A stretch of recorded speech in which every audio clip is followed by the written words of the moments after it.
বিয়ের প্রতিশ্রুতি দিয়ে সহবাস, পাশাপাশি কয়েক লক্ষ টাকা হাতিয়ে নেওয়ার অভিযোগ উঠল নোয়াপাড়া থানার অন্তর্গত রতন রাজবংশী নামে এক যুবকের বিরুদ্ধে। নোয়াপাড়া থানায় অভিযোগ দায়ের করা হয়েছে। তার ভিত্তিতে তদন্ত শুরু করেছে নোয়াপাড়া থানার পুলিশ। বিগত ৩ বছর ধরে এক মহিলার সঙ্গে সম্পর্ক ছিল রতন রাজবংশীর। তিনি বিয়ের প্রতিশ্রুতি দিয়ে একাধিকবার তার সঙ্গে সহবাস করেন বলে অভিযোগ।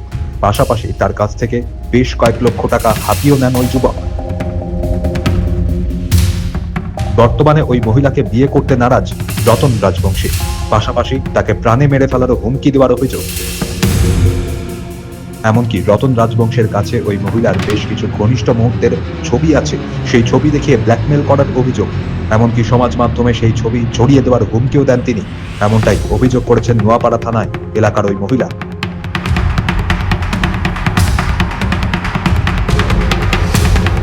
যে ছেলেটা আছে রতন রাজবংশী, উনি দীর্ঘ ৩-৪ বছর ধরে আমার সাথে প্রতারণা করেছে।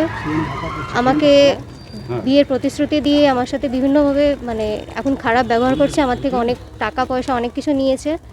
আর উনি একা নেই, এটার মধ্যে অনেক কেউ ওনার সাথে জড়িত আছে। এটা একটা অনেক বড় র্যাকেট।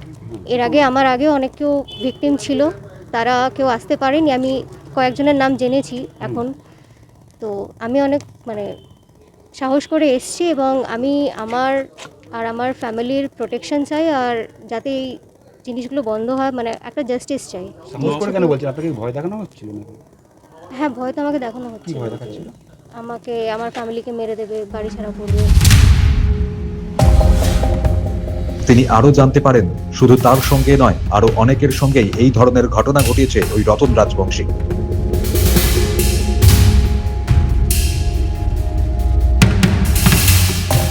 এই রতন রাজবংশী একটা র্যাকেট চালাতো বলে খবর, তাই ওই মহিলা প্রাণনাশের আশঙ্কা করছেন। তার এবং তার পরিবারের সঙ্গেও কোনো অনভিপ্রেত ঘটনা ঘটতে পারে বলে আশঙ্কা ওই মহিলার। তিনি চান পুলিশ যাতে উপযুক্ত শাস্তি দেয় রতন রাজবংশীকে। প্রত্যেক মাসে আমার থেকে অনেক 20-25 হাজার টাকা করে নেয় ওর দোকান চালাবার জন্যে, দোকানের জিনিসের জন্য, দোকান তৈরি করার জন্য। তো সেই টাকাগুলো এখনও আমাকে কন্টিনিউয়াসলি দিতে হবে, এবং আমি যে টাকাগুলো দিয়েছি সেটা ফেরত দিতে চাইছে না। যে বিয়ের প্রতিশ্রুতি দিয়েছিল সেটা কি হলো, কি বলছে? দেখুন, এখন এত কিছু জানার পর আমি জানতে পেরেছি যে ওদের একটা অনেক বড় সেক্স র্যাকেট আছে এবং অনেক কেউ ভিকটিম আছেন। তো এত কিছু জানার পর তো আমি নিজে অবভিয়াসলি একটা জাস্টিস চাইবো। আমি তো সেই ছেলের সাথে জড়াতে চাই।